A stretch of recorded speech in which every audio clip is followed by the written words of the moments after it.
Today's video will describe chapter 4.1, the distributive property. This is a vital property in algebra, and so I really want to make sure we have a firm grasp of it before we move on.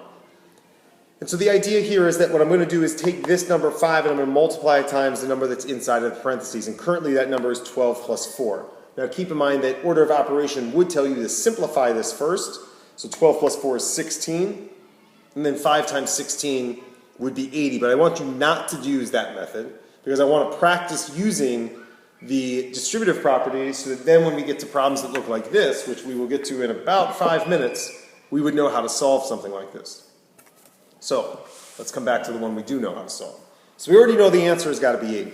So what I'm going to do is I'm going to take this number 5 and I have to multiply it to both of the numbers that are inside of the parentheses. And so I often draw these arrows. These arrows help in a couple of ways. I'm going to kind of talk about those in just a second. And so this is 5 times 12, and 5 times 12 is 60. And then 5 times 4, and 5 times 4 is 20. And so now what I need to do is I need to combine these two numbers, and so this becomes 60 plus 20, and 60 plus 20 is 80. And just like 5 times 16 was 80, the distributive property gets us to the same place. Now, a lot of people believe, and I'm going to show you in just about a minute or two why this is not necessarily true, that this is addition because of that sign, and that's not necessarily true. The reason that this is an addition problem is because this number is positive. Had that number been negative, this would not be addition. So it doesn't necessarily have to do with that. It has more to do with that number. Okay, so please don't fall for that trap. Even though oftentimes it works out where this is addition and this is addition, that's not the reason why. That's just somewhat of a coincidence. And so if you take a look at this problem, which is another one using the distributive property, this time obviously we're using subtraction, and you'll notice this number is written on the opposite side, but it doesn't matter since the commutative property works with multiplication. I can multiply 10 minus 3 times 8, or I could move the 8 to this side and go 8 times 10 minus 3, and it's all going to be the same.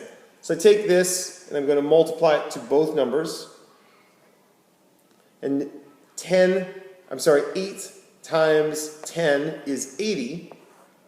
So I'm going to put this here, and I'm not necessarily going to write the subtraction sign just yet. First I want to multiply this out, and I go 8, and I multiply this times negative 3. So make sure that you think of that as think of this less of as a subtraction sign and more as a negative sign. So it's a negative 3. So I go 8 times negative 3, and 8 times negative 3 is negative 24, and so I'm going to write this as negative 24. 80 minus 24 equals 56. And if you had gone 10 minus 3 which equals 7, and 7 times 8, you would get 56. Okay, and so a lot of times this subtraction, again, this is a subtraction sign because this number is negative, not as much because that's a subtraction sign. It ends up working out that way in this particular problem, but we're about to do one where it won't work like that.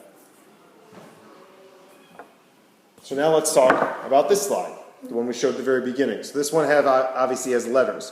And so as I try to solve this problem, keep in mind I need to use the distributive property, and so I'm going to take this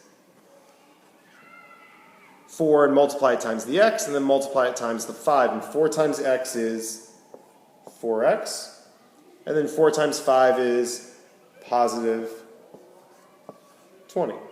And so again, this is an addition sign because 4 times 5 is positive 20, not as much because that's an addition sign. And here, this next problem is one where you'll see how that can change.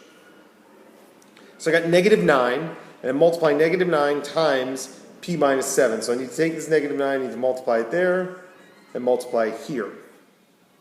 Negative 9 times p is negative 9p.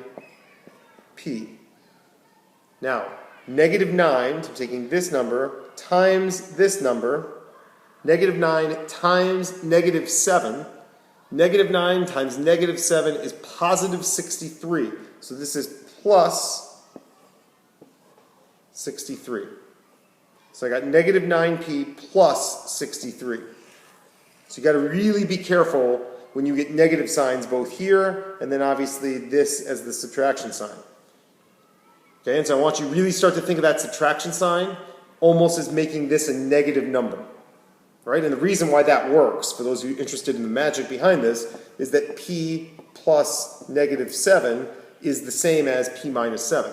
So if p plus negative 7, so I could think of this as plus negative, and now here's my negative, and I multiplied negative 9 times negative 7, and I got that 63. All right, well, that's all I got for you on the distributive property. We're going to spend a lot of time practicing this in class. Please make sure you finish the problems on the bottom of the page. Thank you for watching the video, and I'll see you in class.